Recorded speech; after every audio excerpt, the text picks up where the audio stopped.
अस्सलाम वालेकुम दोस्तों, क्या हाल चला। सबसे पहले तो हमारी रिक्वेस्ट है जी कि पाकिस्तान के स्टेट ऑफिशियल जितने भी हैं, chief of army staff Oman में हैं, उनसे रिक्वेस्ट है कि वापस जाइए, मुल्क का हाल देखिए और जो आप कर सकते हैं वो कीजिए और जो हो रहा है उसको भी रोकने की कोशिश कीजिए। उसके बाद जो बाकी हैं, हमारे वज़ीर आज़म शायद वो लंदन में उसको ताज पहनाने गए थे, वो खुद पहन के वापस आएंगे। उनसे भी रिक्वेस्ट है, पहन वापस आओ, देखो क्या कुछ हो रहा है।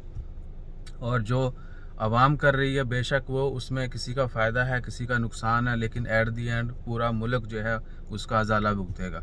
और वो कल जैसे ही ये अरेस्ट इमरान खान साहब को गिरफ़्तार किया गया, उसके बाद स्टॉक मार्केट खलास, रियाल जो है वो आपका अगर देखें रेट तो 4-5 रुपया कल ही बढ़ गया था। अब मज़ीद जो है वो अनरस्ट पैदा होगी और हालात जो हैं वो कहीं और निकल जाएंगे।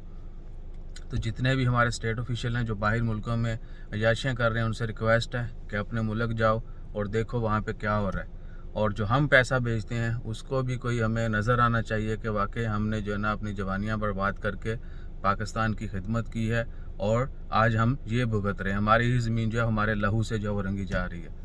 तो होश के नाखन लीजिए और जितने भी लोग क्रिटिसाइज़ करने वाले हैं भैया दिल खोल के कीजिए। गालियाँ भी लिखें, मुश्किल नहीं है, अगर वो हमने फ़िल्टर लगा दिया, लेकिन आप लिखते जाएं, ठीक है। क्योंकि अखलाकियात जो है वो कायम दायम रहनी चाहिए और हमें पता चलना चाहिए कि कौन जो है वो समझा हुआ है, कौन जो है वो बिगड़ा हुआ है।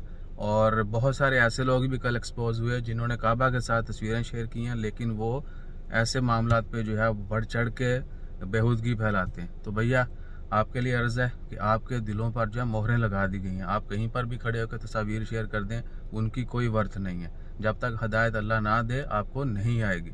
तो समझिए और इस भांड पुने से जो है ना, ये इस मरासपुने से आप बाहर निकलिए और मुल्क का सोचिए। जज़ाकल्लाह।